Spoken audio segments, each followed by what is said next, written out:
कश्मीर के अलहदगी पसंद लीडर सैयद अली शाह गिलानी ने ऑल पार्टी हुर्रियत कॉन्फ्रेंस से इस्तीफा दे दिया है। छोटे से ऑडियो मैसेज और तहरीरी इस्तीफे में गिलानी ने कहा कि हुर्रियत के मौजूदा हालात को देखते हुए, बहुत अहम बात, मौजूदा हालात को, हुर्रियत के अंदर के हालात को देखते हुए उन्होंने ये फैसला किया है। उन्होंने कहा कि मैंने हुर्रियत के सभी धड़ों और मजलिस शूरा को अपने फैसले से वाकिफ करा दिया है। गिलानी के इस्तीफे के मजमून से जाहिर होता है कि हुर्रियत पसंदों की जमात में पिछले कुछ महीनों से, कुछ अरसे से सब कुछ ठीक ठाक नहीं चल रहा था। 2 सफ़हात पर मुश्तमिल इस्तीफेनामे में हुर्रियत के अंदर चल रहे फंड की बेज़ाब्तिगियों का जिक्र है, तंजीम के उसूलों ज़वाबित की पामाली का जिक्र है, गुटबाजी का जिक्र है, गुलाम कश्मीर की हुर्रियत में फैली बदउनवानियों का जिक्र है और सबसे बड़ा जिक्र तो यह है कि वो लोगों को इजलास के लिए महीनों से बुलाते रहे, पैगाम भेजते रहे, इसरार करते रहे, कोशिश करते रहे, लेकिन किसी ने उनकी हाँ में हाँ नहीं मिलाई, किसी ने उनकी सुनी नहीं। तो जाहिर सी बात है हालात कैसे रहेंगे। वाज़ेह हो कि 9 मार्च 1993 को 26 अलहदगी पसंद तंजीमों ने मिलकर हुर्रियत कॉन्फ्रेंस की तश्कील की थी। इसके पहले चेयरमैन बने मीरवाइज मौलवी उमर फारूक। हुर्रियत कॉन्फ्रेंस में 6 रुकनी एग्जीक्यूटिव कमेटी भी बनाई गई थी। इस कमेटी का फैसला आखिरी माना जाता रहा है, लेकिन सैयद अली शाह गिलानी ने इख्तिलाफात के सबब 7 अगस्त 2004 को अपने हामियों के साथ हुर्रियत का एक नया गुट बनाया था। इसके साथ ही हुर्रियत 2 धड़ों में बढ़ गई। गिलानी की क़यादत वाली हुर्रियत को इंतहा पसंद, शिद्दत पसंद गुट और मीरवाइज उमर फारूक की क़यादत वाली हुर्रियत को एतदाल पसंद कहा जाता रहा है। लेकिन 370 हटने के बाद इन तमाम सियासी साजिशों पर वादी में लगाम लगी हुई है और अब गिलानी के इस्तीफे ने कदम कदम पर कई सवाल खड़े किए हैं।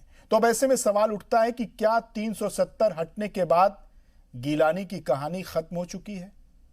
क्या अपने ही बुने जाल में फंस गई है हुर्रियत कॉन्फ्रेंस? क्या कश्मीर के अवाम को सियासत और साजिश का चेहरा साफ और शफाफ दिखने लगा है? यह समझ में आने लगा है वहां के अवाम को कि कौन साजिश करता है, कौन सियासत करता है, कौन तरक्की, तामीर, तब्दीली की बात करता है? क्या यह भी सवाल उठता है कि क्या गिलानी के इस्तीफे से वादी में पाकिस्तानी दहशतगर्दी की कमर टूट चुकी है? नजरबंद हुर्रियत लीडरान तक पहुंचने में नाकाम आईएसआई अब सिर्फ क्या पीओके से ही रचेगी हिंदुस्तान मुखालिफ साजिश, क्योंकि यहां से उसका बोरिया बिस्तर अब समेटा जा रहा है। आज का मुद्दा में इन्हीं सवालों के साथ बात करेंगे, अपने मेहमानों से सवाल पूछेंगे, नजरियात जानेंगे, अफकार जानेंगे, ख्याल जानेंगे और कश्मीर का मुस्तकबिल कैसा होगा इस पर भी बात करेंगे। लेकिन उससे पहले देख लेते हैं कि सैयद अली शाह गिलानी का जो ऑडियो मैसेज है उसमें उन्होंने क्या कहा है। अस्सलाम वालेकुम वरहमतुल्लाहि वबरकातुहू। कुल जमाती हुर्रियत कॉन्फ्रेंस की मौजूदा सूरत हाल को मद्देनज़र रखते हुए मैं इस फोरम से मुकम्मल अलहदगी इख्तियार करने का ऐलान करता हूँ। इस ज़िमन में फोरम की तमाम इकाइयों को एक तफसीली ख़त के ज़रिए मुतल्ला किया गया है। अल्लाह हम सब का हामी व नासिर हो। सैयद अली गिलानी। मुझे बताइए हुर्रियत है कहाँ? और ये कोई ब्रेकिंग न्यूज़ नहीं है कि गिलानी ने हुर्रियत से रिज़ाइन कर दिया। अब आज के डेट में, आज के युद्ध में हुर्रियत है नहीं कहीं। और दूसरा, जब तक गिलानी का मसला है, गिलानी साहब जो कह रहे हैं, मुझे बताइए हुर्रियत कहाँ दिख रही है? हवाला बंद हो गया है। जो हवाला के ज़रिए जो पैसा आ रहा था उससे ये खुद, एक तो खुद पलते थे, दूसरा यहाँ जो स्टून बेल्टर्स या जो मिलिटेंट्स है उनको फंडिंग करके यहाँ ऑपरेट करते थे। अब जब हुर्रियत ही इररिलेवेंट रही है, वो कहीं है नहीं, तो गिलानी साहब के पास और कोई चारा नहीं था कि वो अब ज्वाइन करते। और देर से ही उन्होंने इस बात को तस्लीम किया जो भारतीय जनता पार्टी बहुत पहले से कह रही कि पाकिस्तान गिलानी और इसके जैसे साथी थे, उनके ज़रिए से एक नेटवर्क यहाँ चलाता था। यहाँ के नौजवानों को वो नशे की लत में मुब्तला करते थे और फिर मजबूरी की हालत में वो बच्चा जब उसके पास पैसा नहीं होता या वो गन उठाता था या वो स्टूडेंट पायलटिंग करता था जिसके लिए उसको पैसा मिलता था। लेकिन बड़ी देर के बाद उन्होंने कहा, लेकिन कहा कम से कम इस बात का तो इकरार कर दिया उन्होंने कि पाकिस्तान जम्मू कश्मीर के नौजवानों की तबाही चाहता है, यहाँ के बच्चों को नशे में डालना चाहता है। जबकि इंडिया गवर्नमेंट ने हमेशा यही कहा कि यहाँ के बच्चों में हम उनके हाथ में कलम और कंप्यूटर देखना चाहते हैं, लैपटॉप देखना चाहते हैं। अभी गिलानी साहब को इस बात का एहसास हुआ है, लेकिन अब हुर्रियत कहीं नहीं रही है और न ये कोई आज की डेट में कोई ब्रेकिंग न्यूज़ नहीं है। इररिलेवेंट हुर्रियत हो या गिलानी साहब हो, आज के डेट में इनकी कोई एथेंसी नहीं है, कोई हकीकत है नहीं और न आजकल लोगों में ये पॉपुलर है। गिलानी को का जो आखिरी रास्ता था वही था कि उसने रिज़ाइन कर दिया है। अब वो एक तरीके से अपने गुनाहों से यहाँ माफ़ी मांगने के लिए उसने ये बहाना कर दिया है। लेकिन हुर्रियत कहीं दिख नहीं रही है। यहाँ आज के डेट में यहाँ के नौजवान हैं वो नशा मुक्त जम्मू कश्मीर चाहते हैं, वो यहाँ डेवलपमेंट चाहते हैं। उन्होंने गन और पत्थर को छोड़ दिया, इस बात का। और इस पूरे मामले पर हमारे साथ बातचीत के लिए मौजूद हैं बीजेपी लीडर आनंद साहू। श्रीनगर से जुड़ रहे हैं हमारे साथ लोक जनशक्ति पार्टी के लीडर संजय सर्राफ साहब और साथ ही साथ हमारे साथ फोन लाइन पर होंगे, हमारे साथ स्काइप पर मौजूद हैं इस वक्त रूट इन कश्मीर के अमित रैना साहब। हम तीनों मेहमानों का इस्तकबाल करते हैं और सबसे पहला सवाल आनंद साहू जी आपसे है कि सैयद अली शाह गिलानी के इस्तीफे के पीछे की कहानी क्या है सर?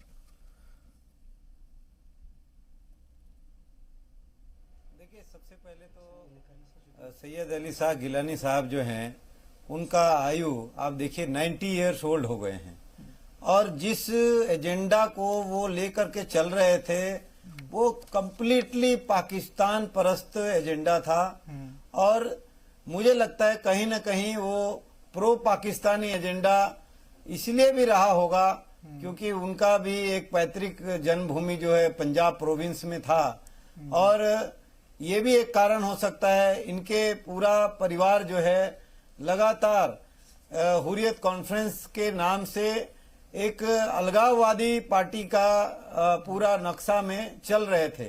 लेकिन जिस प्रकार से अब उनका एजेंडा जो है उसका कोई मतलब नहीं रह गया। इनके जितने लिंक के जितने भी टेररिस्ट थे जो इनके समर्थित थे वो लोग भी मारे गए और हिजबुल के भी सारे इनके साथ जिनका गठजोड़ होता था वो सब मारे जा रहे हैं। और जब से आदरणीय प्रधानमंत्री नरेंद्र मोदी जी आए हैं वहां के युवाओं में विशेष एक जागरूकता आई है, वहां के लोगों में एक नई उम्मीद जागी है। वहां के लोग चाहते हैं अमन चैन और नई पॉलिटिक्स चाहते हैं, डेवलपमेंट की पॉलिटिक्स चाहते हैं। वहां एक नया कश्मीर देखना चाहते हैं।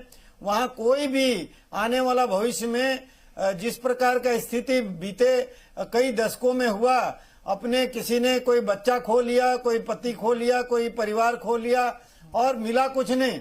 आज भी बहुत सारे गांव में कश्मीर में बिजली नहीं है और इसीलिए सड़क नहीं है, पानी नहीं है। इस प्रकार का बहुत कठिन परिस्थिति में लोग जिए हैं।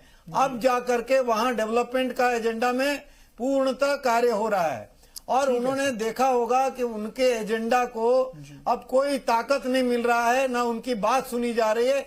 ये भी एक बड़ा कारण होगा। और हौसला जब गिर जाता है किसी का तो उनको लगता है कि अब लड़ाई जो है कमजोर हो गई है, इसमें कोई फायदा नहीं है। सारे लोग एक तरह से इनके जो एजेंडा है उससे जितना इन्होंने भटकाव लाया था वो सब समाप्त हो गया है और मुख्य धारा में आने के तरफ लोग बढ़ रहे हैं। ये सबसे बड़ा कारण हो सकता है। ठीक है, हमारे साथ रूट इन कश्मीर के अमित रैना जी भी हैं। अमित जी, आपको क्या लगता है कि हुर्रियत के अंदर बहुत दिनों से सब कुछ ठीक ठाक नहीं चल रहा था, गुटबाजी थी और 370 और उसके बाद फिर लॉकडाउन, तो फंड नहीं आ रहा था, हवाला से पैसे नहीं आ रहे थे, ये बड़ी वजह हो सकती है क्या? कॉन्ग्लोमेरेट था, एक प्राइवेट लिमिटेड कंपनी थी जिसका काम था पैसा बटोरना। कश्मीर में जिहाद के नाम पर पैसा बटोरना, कश्मीर में आतंकवाद के नाम पर पैसा बटोरना, अलगाववाद के नाम पर पैसा बटोरना। और 370-35 से हटने का मुझे लगता है सबसे पहला नुकसान अगर किसी को हुआ तो हुर्रियत को हुआ, क्योंकि अब उनको एक पास एक चारा नहीं था, उनके पास तरीका नहीं था फंडिंग जमा करने के। एनआई के रेट्स में यासीन मलिक, शबीर शाह, मीर वाइज काफी लोग अंदर हुए। तो जो फंडिंग, ये जो एक खजाना था जिसे हर कोई मिलकर लूट रहा था, वो खजाना सूख चुका था, खाली हो चुका था और फंडिंग आ नहीं रही थी। दूसरी बात यह है कि इतने सालों से, पिछले 60 सालों से, 70 सालों से गिलानी साहब सिर्फ पाकिस्तान पाकिस्तान की बात कर रहे हैं। तो आज जब वो जिंदगी के आखिरी कगार पर हैं, उन्हें ऐसा क्या याद आ गया कि पाकिस्तान, जिसके लिए वो पाकिस्तान पाकिस्तान कहते थे, कि वो कश्मीर की आजादी की बात नहीं करते थे, वो कश्मीर का पाकिस्तान में विलय की बात करते थे। उनका हमेशा नारा है कि हम पाकिस्तानी हैं और कश्मीर बनेगा पाकिस्तान। तो ये आज क्या हुआ है कि वो आज पाकिस्तान के खिलाफ बोल रहे हैं। बहुत कारण है। एक कारण तो ये है कि आपने अपना पूरा कुंभा तो बसा लिया, आपने अलगाववाद पाकिस्तान के नाम पर अपने बच्चों को डॉक्टर बना लिया, अपने पोतों को, नातियों को सेटल कर लिया, सरकारी नौकरियां दिला दी। तो आपने हजारों युवकों की जिंदगी खराब करके, हजारों युवकों को जिहाद में डालकर उन्हें इनोसेंस में मारा और अपने कुंभे को संभाल लिया। तो आज मुझे लगता है कि कहीं ना कहीं उन्हें लग रहा है कि मैंने इतने सालों में, 90 साल की उम्र में इतने पाप किए हैं, तो शायद अब मुझे खुदा के घर जाना है, तो सवाल पूछेंगे तो कहीं ना कहीं मैं इसको रिपेंट कर लूं। तो मल्टीपल कारण है, और सबसे बड़ा कारण है कि आज जो हुर्रियत एक खजाने का स्रोत था वो अब रहा नहीं है।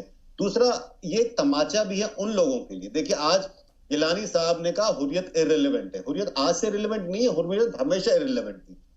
ये पीडीपी एनसी का बनाया हुआ एक हवा था, एक शैतान था, जिसको लेकर वो दिल्ली पे दबाव डालते थे, अपना मकसद पूरा करते थे, पैसा लेते थे और अपने पर्सनल फायदे करते थे और हुर्रियत वालों का फायदा करते थे।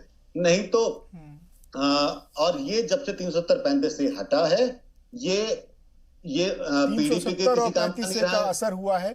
और एक बड़ी खबर इस वक्त आ रही है बड़गाम से। बड़गाम में आर्मी कैंप के पास दहशतगर्दाना हमला हुआ है। बहुत बड़ी खबर ये, आर्मी कैंप के पास ग्रेनेड फेंका गया है और हमले में किसी भी नुकसान की खबर नहीं है। तो बड़गाम से ये बड़ी खबर हम आपको बता दें कि बड़गाम में आर्मी कैंप के पास हमला हुआ है, लेकिन सुकून और इत्मीनान की बात यह है कि हमले में किसी भी किस्म के नुकसान की अभी तक कोई खबर नहीं है।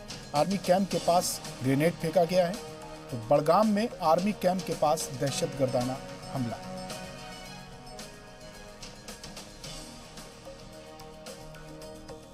पिछले कई दिनों से लगातार इस तरह के वाकयात और इस तरह के मामलात और इस तरह के हादसात पेश आ रहे हैं वादी में।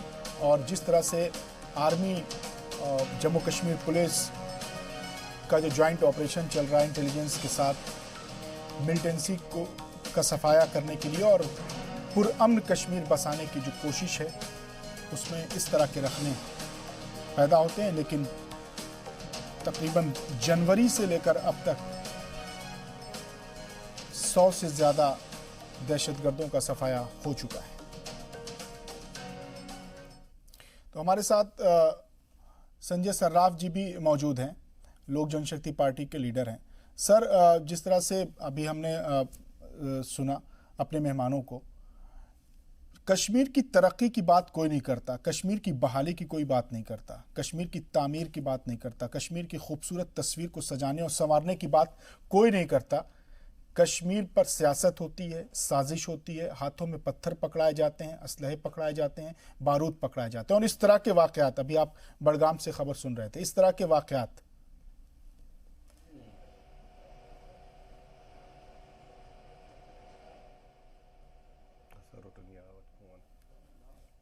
शायद मेरी आवाज़ संजय साहब तक नहीं पहुंच पा रही है।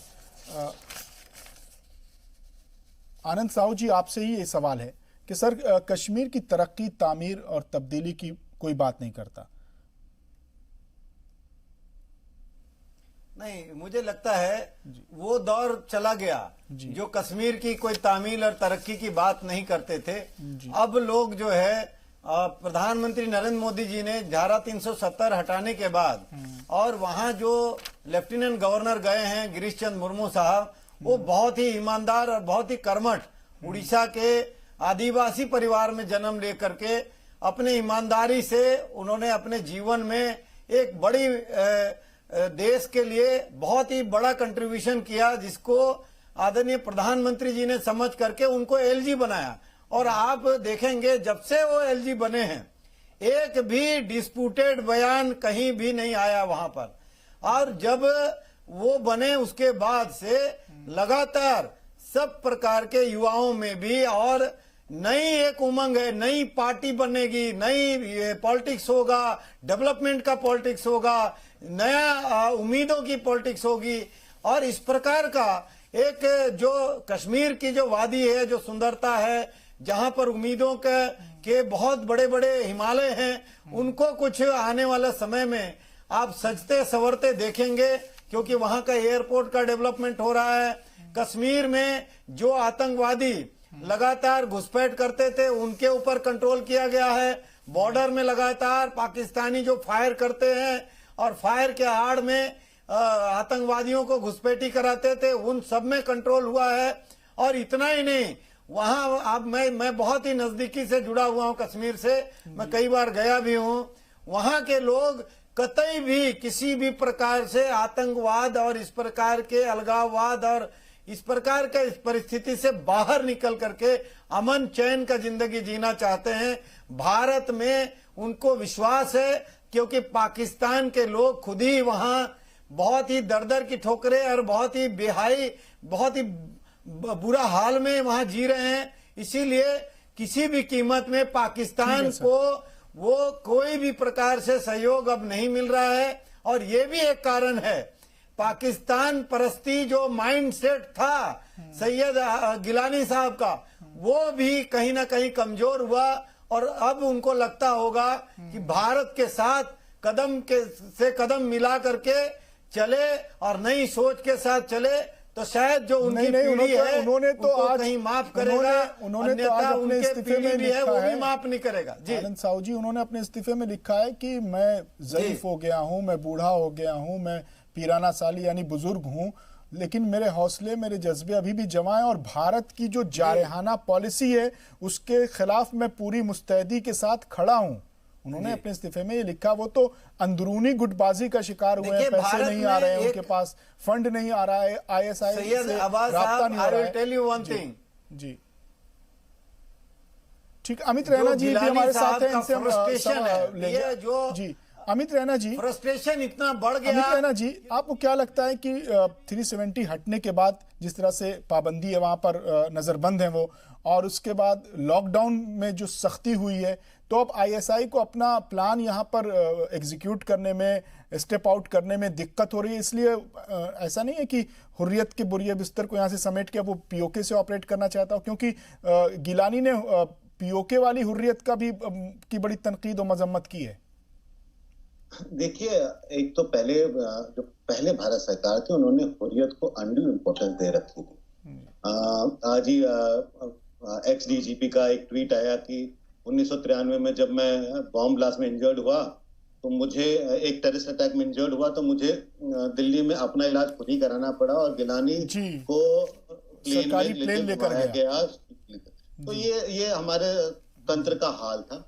ये NIA की जब से पकड़ बढ़ी है और ये हवाला फंडिंग रोकी गई है, तो उसके बाद आप देखिए हुर्रियत तितर बितर हो गया है। यासीन मलिक अंदर है, मीरवाइज डिटेंशन में है, शबीर शाह अंदर है। तो हुर्रियत के जो गुट थे, जिन्होंने इसको एक प्राइवेट एंटरप्राइज बना रखा था, अब आप देखिए यासीन मलिक करोड़ों की संपत्ति के मालिक हैं, शबीर शाह करोड़ों के संपत्ति के मालिक हैं, पिट्टे कराटे करोड़ों के संपत्ति के मालिक हैं। ये पैसा आया कहां से? या ये पैसा पाकिस्तान से आता था, या हिंदुस्तान की एजेंसीज फंड करती थी इनको शांत करने के लिए।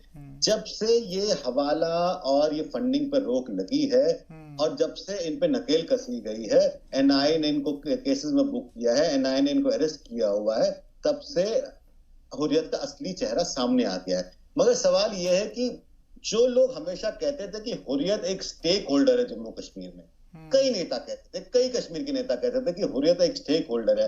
आज गिलानी ने यह साबित कर दिया कि हुर्रियत ना कभी स्टेक होल्डर था, ना स्टेक होल्डर है।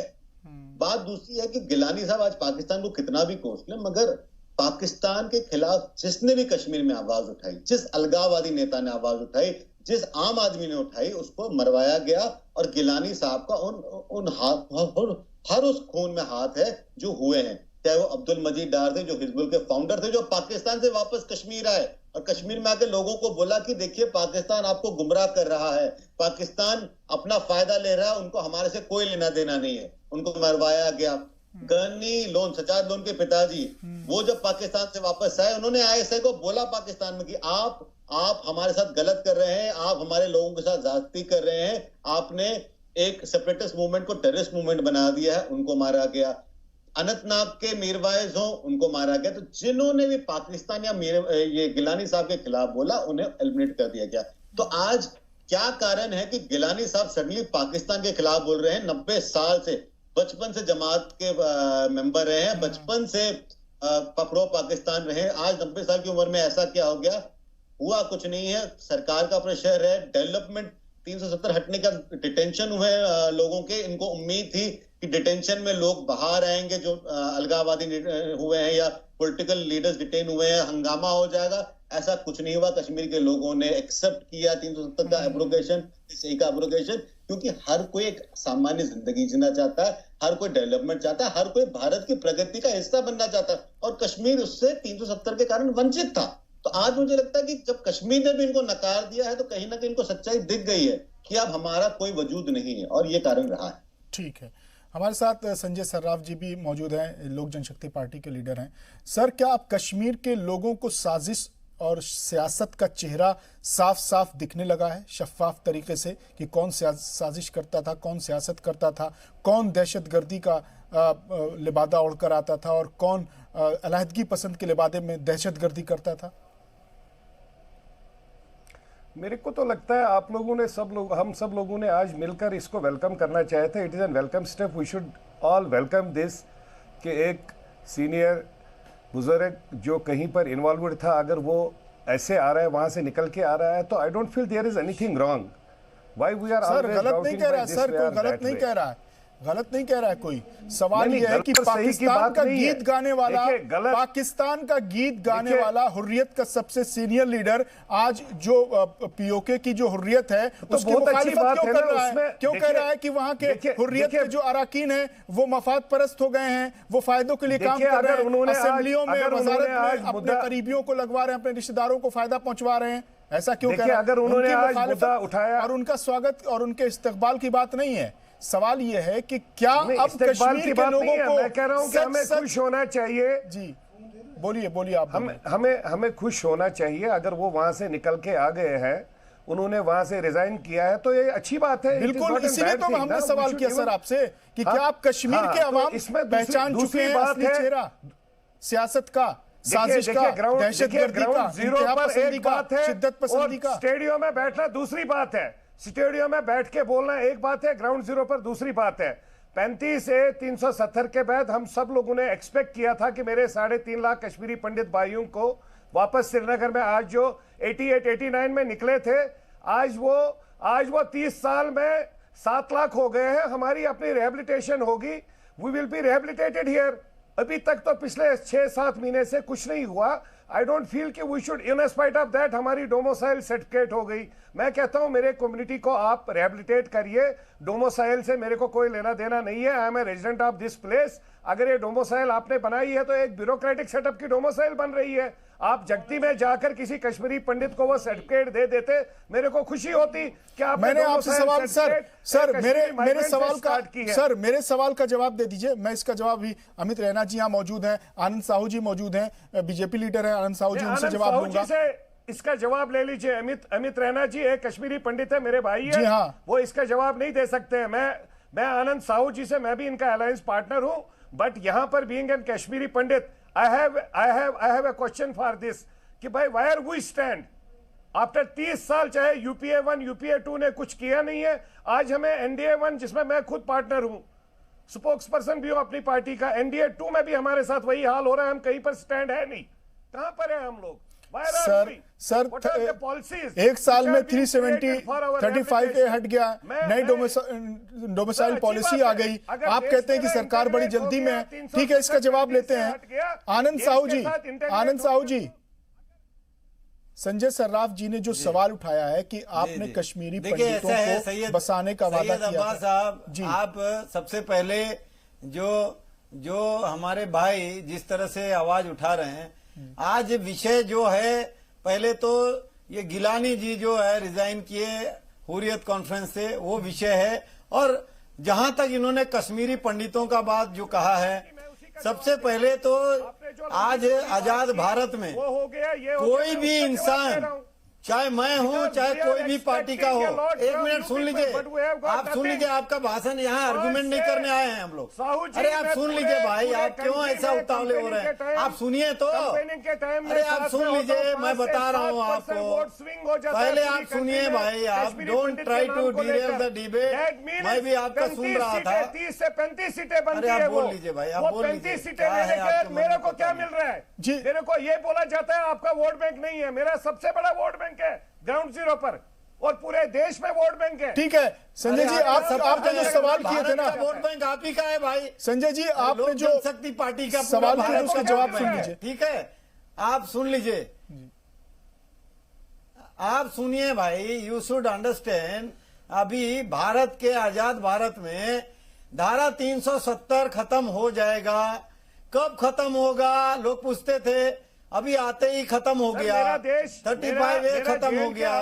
अभी आप कह रहे हैं कश्मीरी पंडित, सुन लीजिए, अरे भाई सुन लीजिए, कश्मीरी पंडित कब जाएंगे? अरे आप सुनिए ना, अब संजय जी एक एक करके बोले, आनंद साहू जी को बोलने दीजिए, फिर आप जवाब दीजिएगा। बकवास कर रहे हैं।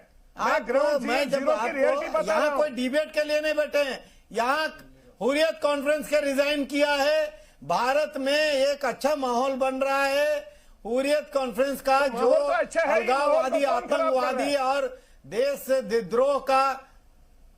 अरे आप सुनिए ना, आप हल्ला मत करिए, आप डिबेट करना है तो आप बात करिए जो करना है, लेकिन आप सुन लीजिए पहले, आप सुनिए। हमारा देश में जो अभी प्रधानमंत्री नरेंद्र मोदी जी काम कर रहे हैं, उसमें कश्मीरी पंडित का भी एजेंडा है। लेकिन एक बार वहां के लोगों को ये इतने साल जो सताया गया था, चाहे कोई भी जाति धर्म के कौम के लोग हैं, उन्होंने भी जो कश्मीरी पंडितों को सताया, लेकिन उनके साथ भी हुर्रियत कॉन्फ्रेंस जैसे लोगों के कारण और हिजबुल मुजाहिदीन और लश्कर तौयबा और इस प्रकार के जो आतंकवादी संगठन और पाकिस्तान परस्त दुनिया भर के और संगठन के कारण वहां के लोग भी जो दूसरे के लिए बंदूक उठा रहे थे, उनके ऊपर भी गोलियां चली। और इसके कारण आज हुर्रियत कॉन्फ्रेंस का एक जो सबसे बड़ा आप कह सकते हैं, जिसके ऊपर फेमा लगा हुआ है, जिसका पासपोर्ट सस्पेंडेड है, जिसका आज हेल्थ भी बहुत ही बुरा हाल में है, फिर भी वो बहुत बड़ी बड़ी बातें करते थे। आज वो उसका जो सपना था वो खत्म हो गया। उसको पता चल गया है कि कश्मीर के लोग अब उनके बहकावे में आने वाले नहीं हैं। बिल्कुल, यहाँ वक्त हो गया, एक ब्रेक का वक्त हो गया है। लोग नई पॉलिटिक्स चाहते हैं, पीसफुल, अमन चैन और डेवलपमेंट की। आनंद साहू जी जब लौटेंगे तो संजय सराफ जी से भी जवाब लेंगे, अमित रैना जी से भी जवाब लेंगे कि कश्मीरी पंडितों पर भी बात करेंगे। लेकिन आज सईद अली शाह गिलानी के इस्तीफे पर सवाल उठा है, हुर्रियत के मुस्तकबिल पर सवाल उठा है, और कश्मीर के अवाम के मुस्तकबिल, कश्मीर की फिजा और वादियों पर के मुस्तकबिल पर सवाल हम करेंगे वक्फे के बाद।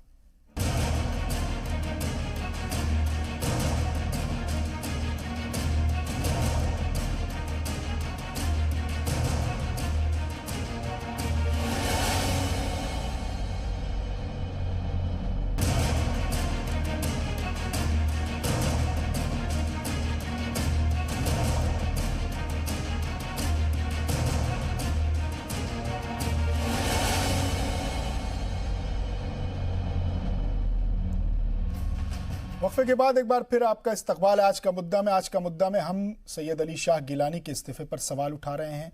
हम कह रहे हैं कि 370 हटने से पाक परस्त अब वादी में पस्त पड़ रहे हैं, इस पर सवाल हम कर रहे हैं। तमाम मेहमान हमारे साथ जुड़े हैं। रूट इन कश्मीर के अमित रैना जी भी हमारे साथ हैं। अमित जी, जैसा कि संजय जी सवाल उठा रहे हैं कि आपने कश्मीरी पंडितों को बसाने के लिए बात की थी और खुद आप ने मुहिम चलाई थी, आपका कैंपेन ही यही है कश्मीरी पंडितों की बाज़ाबातकारी वादी में, लेकिन अभी उस पर कुछ हुआ नहीं। तो क्या आप लोग प्रेशर नहीं डेवलप कर पा रहे हैं, बिल्डअप नहीं कर पा रहे हैं? वो कह रहे हैं कि नई डोमिसाइल पॉलिसी से कश्मीरी पंडित को क्या लेना, हम तो हैं वहीं। बिल्कुल, देखिए कश्मीरी पंडित का 370 और 35 के हटने से भी कोई लेना देना नहीं, अगर आप पूछें, क्योंकि as a resident of Jammu Kashmir हक बराबर थे। इशू था पूरे निजाम के साथ, पूरी व्यवस्था के साथ। और मांग कश्मीरी पंडितों की और हर नेशनलिस्ट की कश्मीर जम्मू कश्मीर में नहीं है कि 370 और 35 से इसलिए हटाइए ताकि जो ये निजाम है जो कुछ फैमिलियों ने कंट्रोल कर रखा है, कुछ वेस्टेड इंटरेस्ट्स ने कंट्रोल कर रखा है, कुछ हुर्रियत वालों ने कंट्रोल कर रखा है, उसमें उसको तोड़ा जा सके, एक नेक्सस को ब्रेक किया जाए। तो ये सरकार ने बिल्कुल सराहनीय कदम किया है। जहां तक कश्मीरी पंडितों के वापस जाने की बात है, उसको लेकर अभी तक तो कुछ नहीं दिख रहा है। और जहां तक न्याय की बात है, कश्मीरी पंडितों की जो किलिंग्स हुई हैं या बाकी कश्मीरियों की किलिंग्स हुई हैं, उसको लेकर भी कोई न्याय नहीं हुआ अभी तक। तो जब तक एक सोसाइटी में, एक सभ्य समाज में जब तक एक न्याय, एक जस्टिस प्रोसेस नहीं होता है, तब तक उस सिस्टम में फेथ की कमी होती है, और वो अभी तक दिख नहीं रहा है। दूसरा, क्या प्लान है, क्या ब्लूप्रिंट है रिटर्न का, वो अभी तक भाजपा ने किसी के साथ शेयर नहीं किया, केंद्र सरकार ने भी नहीं शेयर किया। बिल्कुल कहा जरूर है कि हम आपको वापस ले जाएंगे, कब ले जाएंगे, कैसे ले जाएंगे, ये शायद कोई नहीं जानता। मुझे पूरा यकीन है साहू जी भी नहीं जानते होंगे, क्योंकि किसी को कुछ पता नहीं कि क्या प्लान है उसको लेकर। तीसरी बात है जो डोमिसाइल की है। देखिए, मेरा अपना विचार है कि आपने 370 हटाकर और 35 से हटाकर एक बहुत बड़ा कदम लिया था, एक ऐतिहासिक कदम था। मुझे लगता है 70 सालों में अगर कुछ ऐतिहासिक कदम गिने जाए तो 370 और 35 उनमें से एक ऐतिहासिक कदम होगा। ये डोमिसाइल आपको लाना ही नहीं चाहिए था। आपने अगर जम्मू कश्मीर को पूरी तरह से भारत में विलय करना है, हर भारतीय का अगर हक जम्मू कश्मीर पे और हर जम्मू कश्मीर के नागरिक का अगर शेष भारत पे हक है, तो डोमिसाइल की जरूरत ही क्यों है? अगर एक भारतीय लेकर रहने वाला कश्मीर में जाकर व्यापार करता है, कश्मीर में जाकर नौकरी करना चाहता है, उसमें अपना प्रगति में, जम्मू कश्मीर के प्रगति में अपना योगदान देना चाहता है, तो आज ये डोमिसाइल उसमें बाधा बनता है। ये डोमिसाइल ब्यूरोक्रेट्स के लिए है। ये डोमिसाइल का जो प्रपोजल है, ये ब्यूरोक्रेट्स आईएएस ऑफिसरों ठीक है, आनंद साहू जी से इसका जवाब ले लेते हैं। अमित रैना जी ने बहुत ही अहम सवाल उठाया है।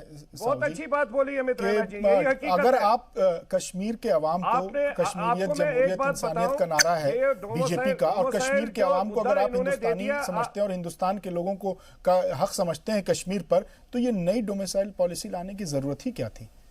इसको ये लोग नहीं समझते हैं। जब एक्सेशन ऑफ एक एग्जांपल देता हूं आपको। नेहरू ने भी यही पहले आप बीच में कोई बोल रहे हैं, उनको बोल वो रुकने वाले नहीं है, उनको एक पॉइंट मालूम हो गया है, उनको चिल्लाने दीजिए।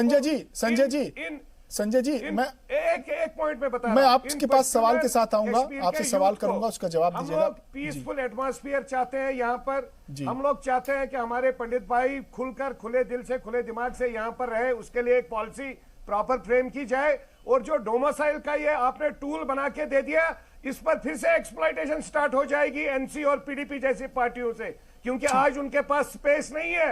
अब आप लोग उनको स्पेस दे रहे हैं थ्रू डोमिसाइल के नाम पर। ठीक है, वही सवाल मैंने किया था साहू जी से। जी, तभी मैंने साहू जी से ये सवाल को ऐड करके ये बात बोली। ठीक है, जो अमित जी ने बोला मैंने उसको ऐड किया।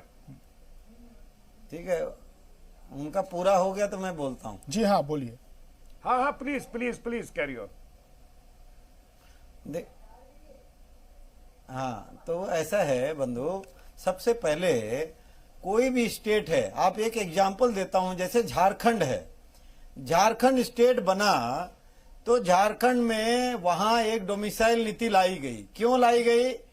कि मूल झारखंड वासी और बाद में आए हुए लोग जो झारखंड में बाद में वहां गए, उन लोगों को कब से वहां जो गए हैं उनको वहां के सिटीजन यानी उस स्टेट का वहां का रहने वालों को दर्जा मिलेगा, उसके हर सुविधा उनको वहां मिलेगा। इस प्रकार का एक डोमिसाइल नीति झारखंड स्टेट ने लाया। क्यों लाया? क्योंकि वहां पर बहुत ज्यादा माइग्रेशन हुआ है। झारखंड के लोग भी बाहर गए और बाहर के लोग, जैसे बिहार से अलग हुआ तो बिहार के लोग वहां बहुत ज्यादा लोग आ गए, तो वहां के लोगों का डिमांड हुआ कि हमारा एक यहाँ के लोकल वासियों का एक अलग ही पहचान होनी चाहिए, नहीं तो हमारे लोगों को अधिकार नहीं मिलेगा। ये एक कारण है कि वहां ये कश्मीर में भी इस प्रकार का एक उनको सांत्वना देना था कि वहां के लोगों को ऐसा नहीं कि पूरे देश के लोग जाएं और वहां के लोगों का अधिकार वंचित हो जाए। इस प्रकार का भेदभाव का ऐसा वातावरण, मिसकंफ्यूजन ना क्रिएट हो, इसीलिए ये डोमिसाइल नीति लाई गई। अब ये रही बात कि आप कह रहे हैं कि वहाँ पीडीपी, अरे पीडीपी का तो सुपड़ा साफ हो गया। आने वाला टाइम में कोई ये दलदल से ऊपर उठ करके, आप सुन लीजिए, देखिए आप लोग ये डिबेट को डिरेल मत करिए। आप जब बोलेंगे तो मैं नहीं बोलूंगा, और यहाँ कोई साहू जी उनका सवाल ले लीजिए। ऐसा नहीं है जिसमें आप आर्ग्यू करेंगे। साहू जी आर्गुमेंट नहीं है, इस सवाल ले दीजिए। हाँ, झारखंड में डोमिसाइल कितने सालों में मिलता है? छत्तीसगढ़ भी एक नया राज्य बना, उसमें डोमिसाइल कितने सालों में मिलता है? पंजाब बॉर्डर स्टेट है, जम्मू कश्मीर का, उसमें डोमिसाइल 1932 का जो खतियान है उसको लिया गया डोमिसाइल में झारखंड का, और 1980 के बाद का भी जो लोग आए हैं उनको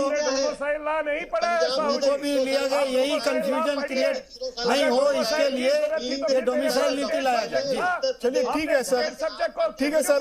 हमारे आपने 15 साल का डोमिसाइल रखा है जम्मू कश्मीर में। एक अलगाववादी, एक टेररिस्ट इन्फेस्टेड स्टेट में कौन 15 साल रहेगा डोमिसाइल लेने के लिए, और उसके बाद काम शुरू करेगा, अपनी जिंदगी शुरू करेगा, प्रगति का भागीदार बनेगा?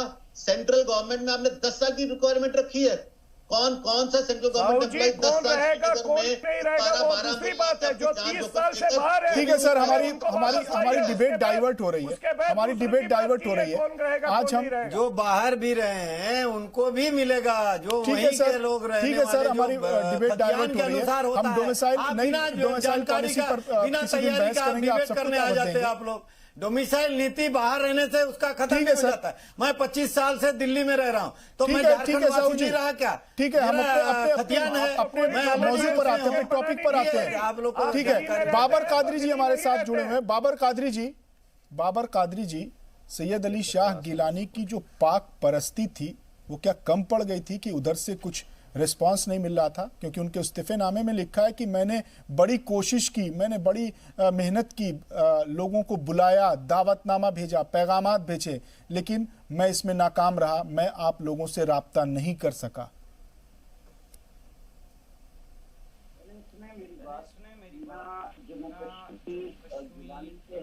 पाकिस्तान से है, ना फोरम से। जम्मू कश्मीर एक खित्ता है जिसका आधा हिस्सा पाकिस्तान के पास कब्जे में है, आधा हिस्सा जम्मू कश्मीर का हिंदुस्तान के पास है। देखें, नामकरण चेंज करने से हिंदुस्तान के पास का क्या मतलब होता है? बाबर कादरी साहब में किया जो 35 और बाबर कादरी साहब कोई फर्क नहीं पड़ने वाला। सुने प्रैक्टिकली बाबर कादरी साहब इंटरेस्ट कहीं पे सर्व नहीं हो रहा है जम्मू कश्मीर में, ना हिंदुस्तान में हो रहा है। पर पाकिस्तान अगर आप का स्ट्रांग होते तो आज चाइना को आप मुंह दिखाते।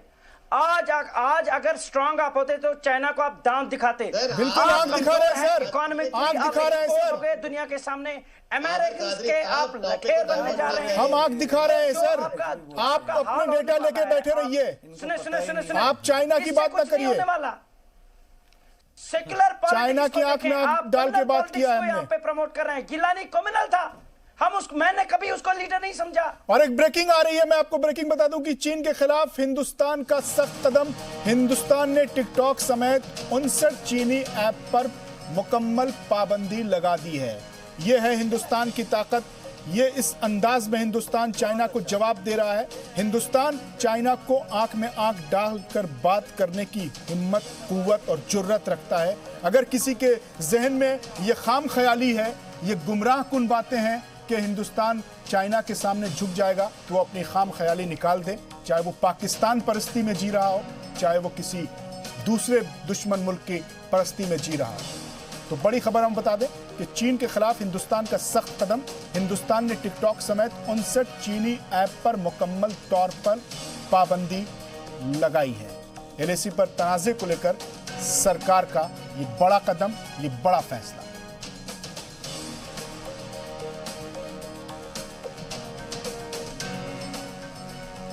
तो बाबर कादरी साहब, आप देखिए, आप चाइना की बात कर रहे थे और ये ब्रेकिंग इत्तेफाक से आ गई आपका जवाब लेकर। क्या फोनिंग एप्स आपने यहाँ पे फोन एप्स तो क्या कर दे सर, को कहा है, ये तो और क्या कर रहे हैं? अरे राफेल आपने लाया, नींबू जो उसको दिखाया, तो फिर किया उसी नींबू से आपको तकलीफ हो गई ना, उस नींबू से आपको तकलीफ हो गई। हर देश की, हर मुल्क की अपनी रिवायत होती है। आप मुझे दिखा रहे हैं, जब आप कहते हैं कि मेरा तेरा रिश्ता क्या ला इलाहा इल्लल्लाह, तो दूसरे लोगों को तकलीफ नहीं होती क्या? जेल दिखाते हैं, हिम्मत नहीं होती आपको पाकिस्तान और चाइना पे अटैक करने की। अगर हिम्मत है तो करें अटैक। नहीं बाबर कादरी, मैं इसमें आपको बोल रहा हूं, आज हमारे पास देश में बहुत स्ट्रांग लीडरशिप है। कहाँ लीडरशिप है? ये आप बताएं। नहीं, ये कोई मुसलमान का, हमारे पास एक स्ट्रांग लीडरशिप है कंट्री में। नहीं, ऐसा कुछ नहीं है। आपके कश्मीर की बाबर कादरी साहब, बाबर कादरी साहब, चाइना पीछे जा रहा है। बाबर कादरी साहब की हिम्मत नहीं हो रही है आगे बढ़ने की, वो पीछे जा रहा है। आज चाइना देखिए चाइना के साथ जब हम आगे बैठे, चाइना की हिम्मत नहीं हो गई। अगर हमारे 20 जवान मारे गए तो चाइना के 43 जवान मारे गए, ऐसी बात नहीं है। नहीं, हमारी जो स्ट्रॉन्ग, अरे अमित 62 वाला भारत नहीं है, आज 2020 वाला अमित शाह के लिए और ऐसा अली शाह गिलानी का जवाब दीजिए। चाइना को बाबर कादरी साहब, बाबर कादरी साहब, आप जो बाबर कादरी साहब, चाइना की औकात नहीं है कि वो एक कदम, आज जिस दिन देश ने बाबर कादरी साहब, बाबर कादरी साहब, अपने पर्स पर अपना पॉकेट जिस दिन बंद करेगा उस दिन चाइना की इकोनॉमी टोटल जीरो हो जाएगी। चाइना की इकोनॉमी टोटल इंडिया पर डिपेंड है। बाबर कादरी साहब, आप अमित शाह की फिक्र छोड़िए, अली शाह गिलानी का जवाब दीजिए। मैंने आपसे सवाल ये किया था, आप डिरेल कर रहे हैं बहस को। 20 साल से हमने कश्मीर को तहस नहस कर दिया, कश्मीर से उसकी माइनॉरिटी निकाल दी, कश्मीर से उसकी कश्मीर गायब कर दी। ठीक है, यहाँ एक वक्फे का वक्त हो गया है, एक मुख्तसर से वक्फे का वक्त हो गया है, एक वक्त हो गया ब्रेक का। जल्द हासिल होते हैं और अपनी बहस जारी रखेंगे।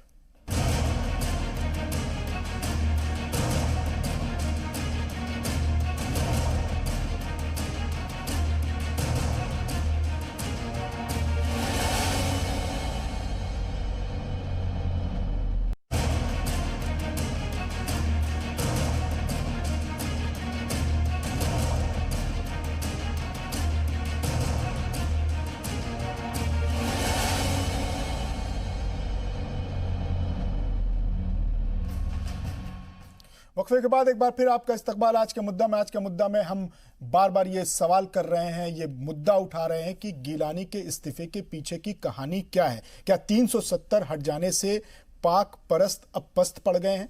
मेरा बाबर साहब से फिर वही सवाल है और इस सवाल का जवाब दीजिएगा। आप डिरेल मत कीजिएगा बहस को, आप दूसरा जवाब लेके मत बैठ जाइएगा। बाबर साहब, मेरा सवाल यही है कि 90 साल के गिलानी में को क्या ऐसा एहसास होने लगा कि उन्होंने गिले के दफ्तर खोल दिए, पाकिस्तान के खिलाफ उन्होंने शिकायतें की, और जो मुजफ्फराबाद और पीओके में जो हुर्रियत है उसके खिलाफ उसकी बेजाब्तगियां, वहां बदउनवानियां, वहां करप्शन, उसका उन्होंने पूरा पैगाम भेजा है।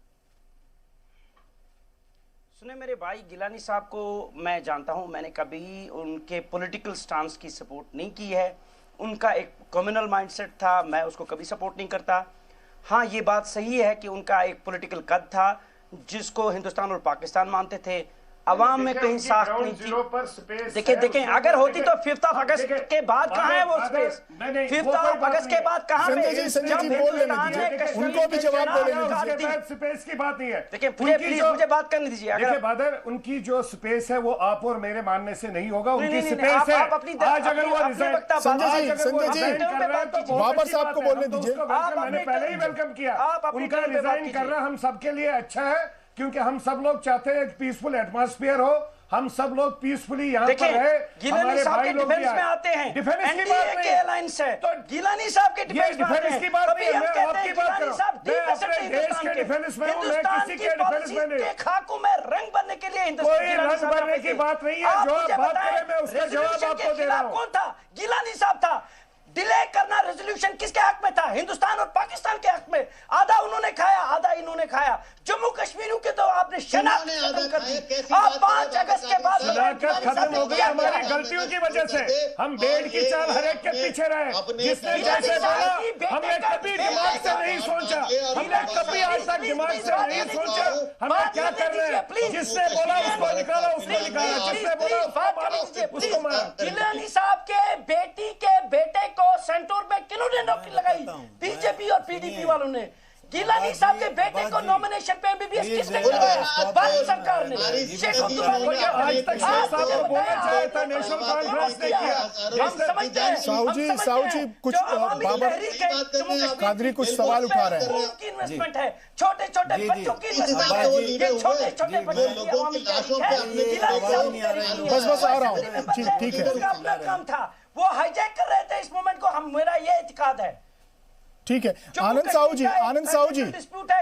जी आपसे सवाल है, आपके साथी हैं लोक जनशक्ति पार्टी के संजय सर्राफ जी, वो लगातार सईद अली शाह गिलानी की हिमायत कर रहे हैं और बाबर कादरी साहब कह रहे हैं कि उनके रिश्तेदार की नौकरी बीजेपी गवर्नमेंट में सेंटूर होटल में लगवाई गई। दो बड़े सवाल है। हिदायत की मैं देखिए, आप गलत ले रहे हैं इसको, इंटरप्ट आप। मैंने हिदायत और सपोर्ट की बात नहीं की। इल्जाम लगा रहे हैं बाबर कादरी साहब, इल्जाम लगा रहे हैं कि आप हिमायत कर रहे हैं। इल्जाम की बात नहीं है। मैंने एक बात की, मैंने क्लियर कट के बोला कि चाहे हम जो भी मर्जी बोले, अगर उसने आज रिजाइन किया, हमें उसके रिजाइन को वेलकम करना चाहिए। ठीक है। बात है अगर आज जिसकी वजह से एक प्रेशर था यहाँ पर, वो प्रेशर था, वो ये नहीं मानेगा, हमें पता है। ठीक है। 2008, 2010, 2014, 2016 जो प्रेशर था वो मेरे को पता है, वो बादल को नहीं पता है। अगर वो प्रेशर खत्म हो गया वो बहुत अच्छी बात है, अगर इंटीग्रेट देश के साथ हो गया वो भी बहुत अच्छी बात है। इसलिए हम लोग कह रहे हैं जब इंटीग्रेट हो गया तो हम सब लोगों को डेवलप। ठीक है। आनंद साहू जी को बोलने दीजिए। अब आपने सवाल उठाए, उसका जवाब तो सुन लीजिए। बाबर साहब, संजय जी, अपने सवालों का जवाब तो सुन लीजिए। बाबर साहब, अपने सवालों का जवाब तो सुन लीजिए। साहू जी, आनंद साहू जी। देखिए ऐसा है अब्बास जी बोलिए। पहले तो मैं इनसे विनती करता हूं कि आप भारत में ऑलरेडी सब शांति प्रिय ढंग से सब हो रहा है, आप लोग क्यों आपस में यहाँ गुमराह हो रहे हैं? जब हुर्रियत कॉन्फ्रेंस का बुजुर्ग जो अलगाववादी था, आतंकवादियों का समर्थक था, पाकिस्तान प्रस्त था, वो रिजाइन किया है तो खुशी की बात है। अरे आप सुनिए ना बाबर जी, क्यों चिल्ला रहे हैं? मरना चाहते हैं तो जाके मर जाइए चुल्लू और पानी में। क्या बकवास कर रहे हैं टीवी में? क्या बकवास करने जा रहे हैं आप? ऐसे डिबेट कराएंगे तो मैं आऊंगा ही नहीं डिबेट में। बकवास नहीं कर रहा हूं, क्या ये? ठीक है। बाबर साहब, आनंद साहू जी को बोलने दीजिए। बाबर साहब, आपने सवाल कर लिए, आपने मुद्दे उठा दिए, ठीक है, इनका फिगर डाउन कर दीजिए। क्या बोल रहे हैं जी? आप पहले तो देखिए, समझना चाहिए, जब तक कांग्रेस की सत्ता थी, कांग्रेस की जब तक सत्ता थी देश में, तब तक हुर्रियत कॉन्फ्रेंस और गिलानी परिवार और ये जो फारूक अब्दुल्ला परिवार और पीडीपी, सारे लोग बिरयानी काटते थे, देश को गुमराह करते थे, कश्मीरियों को गुमराह करते थे और इनकी राजनीति चलती थी। उनका परिवार का कुनबा, कभी ये राज कभी वो राज, इस प्रकार का ये लोग खेल खेलते थे कश्मीरियों के छाती में चढ़ के। अब उनको मालूम हो गया कि देश का बड़ा सिपा सलाहकार और चौकीदार सेवक आ गया है। देश का प्रधानमंत्री नरेंद्र मोदी जी, गृह मंत्री अमित शाह जी और देश के सबसे बड़े पार्टी का मुखिया जेपी नड्डा जी, ये राष्ट्रीयता से परिपूर्ण लोग हैं। ये लोग, अरे बाबर जी, आप अपने बाबरगिरी मत दिखाइए, आपकी औकात नहीं है टीवी में बोलने का, कुछ भी बोले जा रहे हैं यहाँ बैठ के। ये यहाँ सामने ठीक है सर, पता नहीं, हमारा वक्त खत्म हुआ, हमारे डिबेट का वक्त खत्म हो गया सर। आनंद साहू जी, हमारे डिबेट का वक्त खत्म हो गया। क्या बोले जा रहे हैं? अरे आप संजय साहब, कांग्रेस, ठीक है, जो चीज हो हमारा वक्त इख्तिताम पजीर हुआ। बहुत बहुत शुक्रिया संजय सर्राफ साहब, बाबर कादरी साहब, आपका भी बहुत बहुत शुक्रिया। साहू जी, आपका भी बहुत बहुत शुक्रिया। अमित रैना जी, आपका भी बहुत बहुत शुक्रिया कि आप चारों मेहमानों ने अपना कीमती वक्त निकाला और इस डिबेट में, इस बहस में शामिल हुए और अपने अपने अफकार, अपने अपने ख्यालात, अपने अपने नज़रियों से लोगों को वाकिफ़ कराया, अपना अपना मौक़िफ़ पेश किया। तो आज के मुद्दा में आज के लिए बस इतना ही।